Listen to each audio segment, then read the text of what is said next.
saludo. Esta es la calle Raimundo, así extendida. La calle Raimundo de Pisa. Aquí el espirituano puede responder rápidamente. Si le preguntaran cuál es la calle Raimundo, le va a decir allá o acá. Porque son referentes indispensables, únicos en la historia de esta ciudad. Pero a veces las personas viven en los espacios sin conocer los orígenes de las denominaciones. Eso es frecuente. Las personas viven en la calle tal y no saben por qué la calle se llama así. Aun cuando exista un cartel que diga Raimundo de Pisa. Ese es el nombre de la calle. Pero no todo el mundo se ha interesado. No se ha interesado siempre por conocer quién era Raimundo de Pisa. Su nombre no es una eventualidad. Su nombre es un llamado.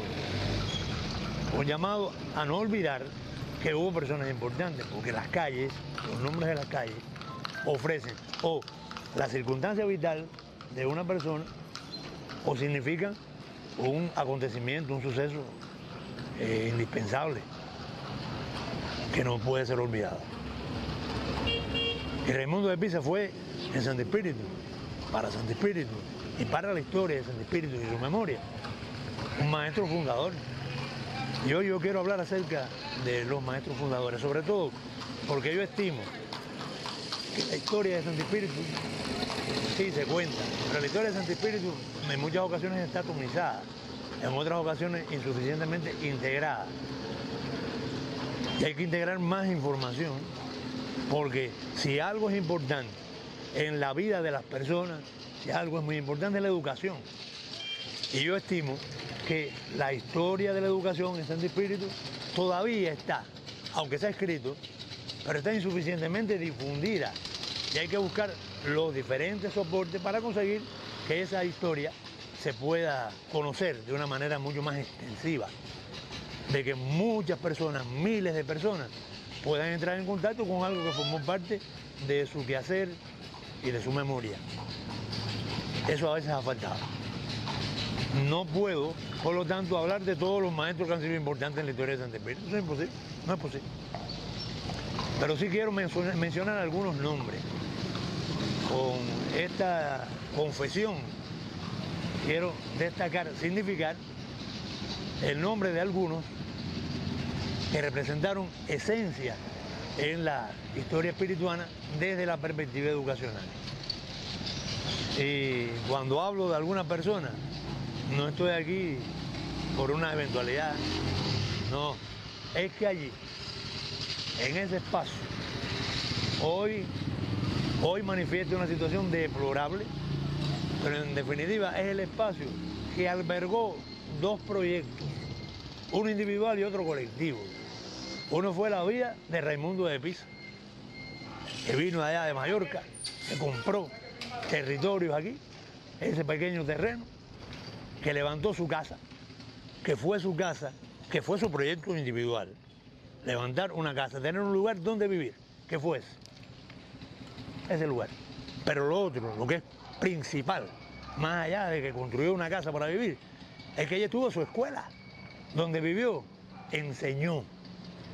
¿Y cuántas personas pasan por aquí sin saber que aquí estuvo una de las principales escuelas que fundaron el pensamiento espirituano? Y por aquí todos los días pasan miles y miles y miles de espirituanos y no, miles y miles de personas. Y hay que llamar a tener en cuenta que cada uno de esos espacios son expresiones vivas, elocuentes, de un momento de la historia colectiva o de un momento de la historia individual. Y eso a veces no se tiene en cuenta. Y esa es la casa de Raimundo de Pisa, uno de los maestros fundadores del pensamiento cubano desde Santo Espíritu, como lo fue el padre Benito Ortigueira, que todavía esa casa sí se conserva mejor. Algún día iremos allá a hablar de Benito Ortigueira, como también fue el pensamiento fundador del padre Noya, un hombre que se caracterizó por su carácter, por su fortaleza, por su firmeza, que tuvo algunos extremos. Bueno, eso no es un defecto, es más bien atendiendo a la jerarquía que tuvo y atendiendo a las circunstancias que enfrentaba, un mérito, el mérito que tuvo el padre Noya, de quien en otro momento pudiéramos hablar. porque es un merecimiento también para la historia espirituana y para la historia cultural de Santo Espíritu. Porque fueron maestros que fueron poco a poco creando un sentido de afirmación de lo nacional, tanto que muchas de las cosas que venían de España y que estaban impuestas como dogma en la educación, ellos consiguieron revertirlas, cambiarlas, introducir sobre todo lo que no le puede faltar a ningún buen maestro, y es la identificación con el espacio, porque fueron maestros que ofrecieron su experiencia para los espirituanos, no para los niños españoles. Estaban atendiendo a una cosa que, aunque era muy temprano, muy prematuro, ya se iba formando como concepto de nacionalidad en esta región. Y nuestros maestros tuvieron ese mérito.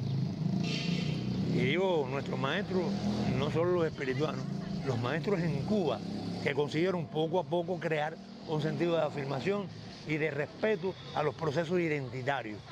Y por eso, lo que venía de manera informal, lo que venía de manera dogmática, y lo que era el resultado sencillamente de la ignorancia y de otras cosas más, eran expresiones indispensables para entender por qué estas personas requerían el cambio, buscaban el cambio. Y era que había un sentido de identificación y de comprensión de que era un espacio diferente y que eran sujetos diferentes.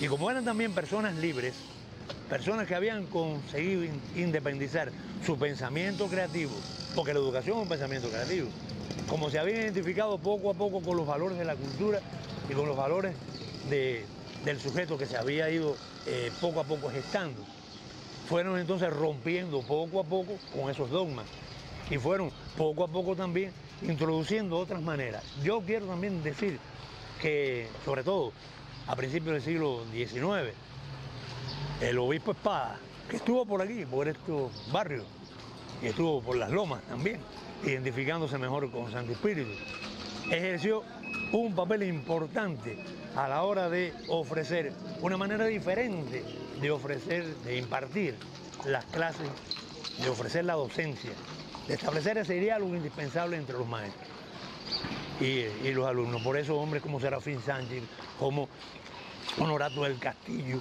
como tantos que poco a poco fueron gestando un ideal, se fueron formando en esa disposición y en ese carácter indispensable en el cual se sostiene y se multiplica la historia y la memoria.